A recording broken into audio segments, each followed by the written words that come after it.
जंतर मंतरवरती उपोषण चालू होतं मी म्हणतोय, कारण की वांचूक सरा यांनी उपोषण तोडलेलं. ज्यावेळेस ते उपोषणाला बसले त्यावेळेस ते काहीतरी मागण्या घेऊन बसले होते. त्या मागण्यांमध्ये होतं की बाबा जे काही नीटचा पेपर लीक झालाय ह्याच्यावरती सरकारने कारवाई करावी. परत जे काही विद्यार्थी आहेत ज्यांनी सुसाइड्स केले त्यांच्या घरच्यांना त्याच्याबद्दल काहीतरी पैसे वगैरे भेटावे. त्यानंतर बऱ्याच गोष्टी आल्या तिथं. मग ते काही वातावरण एवढं खराब झालं की ते बोलण्यासारखंच नाहीये, की देश, धर्म, आतंकवाद म्हणजे लय लांबपर्यंत पोहोचलं. पण आता ह्या सगळ्या गोष्टींमध्ये एक गोष्ट बघा, की आता वांचूक सर यांनी उपोषण तोडले. सरकार त्यांच्या ज्या काही मागण्या होत्या, ज्या मागण्यांसाठी ते उपोषणाला बसले होते, त्या मागण्या पूर्ण करायला तयार आहे. संसदेमध्ये चर्चा करायला तयार आहे. तर आता हे उपोषण चालू राहिलं तर ह्याचा सगळ्यात जास्त फायदा कोणाला आहे, की जे पॉलिटिक्स आहे, जे राजकारणी लोक आहेत, जे आत्ता सत्तेत नाहीयेत, त्या लोकांना या गोष्टीचा सगळ्यात जास्त फायदा आहे.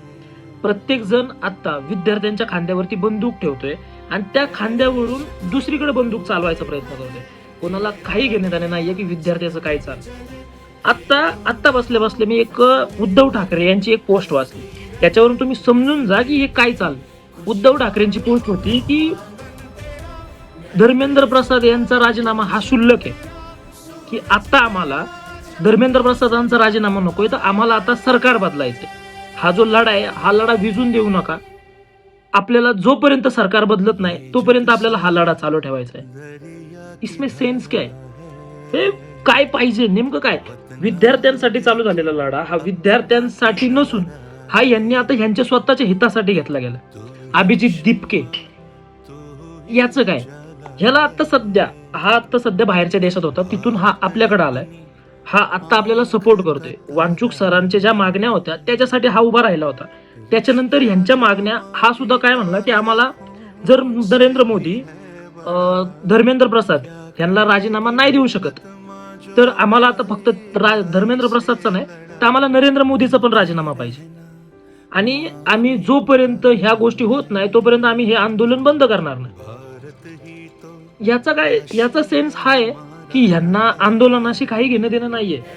यांना त्यांच्या भाकरी शेकायच्या, विद्यार्थ्यांच्या नावाखाली यांना यांच्या गोष्टी पुढे करायच्या. विद्यार्थ्यांना थोडं जपून जे काय करताय, ज्यांना सपोर्ट करताय, थोडासा विचार करून करा. कारण की उपोषण होतात, सगळ्या गोष्टी होतात, पण देश हा जास्त महत्वाचा आहे. तर देशाच्या विरोधात काय गोष्टी चालल्यात त्या गोष्टींवरती लक्ष द्या. जय हिंद, जय भारत.